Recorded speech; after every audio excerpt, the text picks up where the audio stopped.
The text read, "For the extraordinary individual, and what's more than just a job, we offer a unique career, a way of life that will challenge the deepest resources of your intelligence, self-reliance, and responsibility.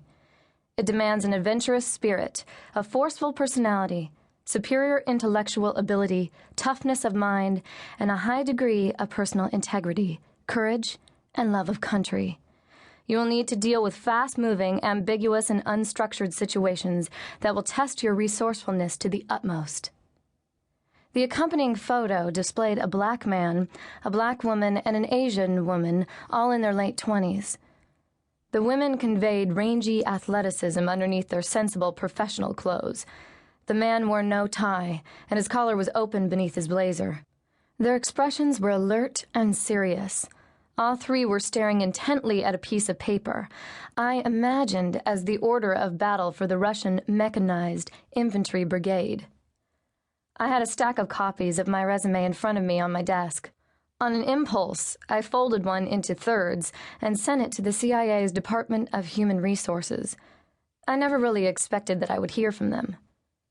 A few months later, I was still only barely employed. I had all but forgotten the CIA when a woman who identified herself as Martha from the federal government began leaving messages for me on my machine. I had deducted all of my income on my last tax return on the grounds that I had been living in India for most of the fiscal year. I feared that I was about to be audited. Finally, Martha caught me at home. When she announced that she was from the CIA and not the IRS, I was relieved. "Your resume is a bit unusual for us," she said on the phone. "But you have overseas experience and a great education, and that's something we like to see. And we're always looking for people with foreign languages. I see you speak Sanskrit and Pali?" "Well," I coughed. Well, yes." She described the position she had in mind for me. "You would work overseas, probably under diplomatic cover. Your job would be to spot, assess, develop, and recruit human sources of intelligence for the United States. It's a job that requires good judgment and a lot of people skills.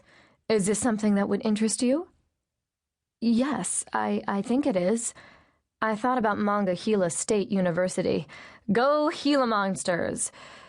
"Yes, it definitely is." She scheduled me for an interview on the Jacob Javits Federal Building in Manhattan. She told me that I would be asked some tough questions about current events, and if the interview went well, I would be invited to Washington for further evaluation. Before placing the phone in the cradle, I stared at the receiver for a few moments in astonishment. It seemed to me that her call was nothing less than an act of divine intervention. I prepared for the interview as if it were a set of grueling graduate boards. I read the major texts on the theory of espionage, memorized the names of all the directors of Central Intelligence since the passage of the 1947 National Security Act, and pored over decades of testimony before the House and Senate Intelligent Oversight Committees. I studied the language of tradecraft. Only amateurs referred to CIA operatives as secret agents, evidently. They weren't agents. They were case officers. The foreigners they handled were the agents.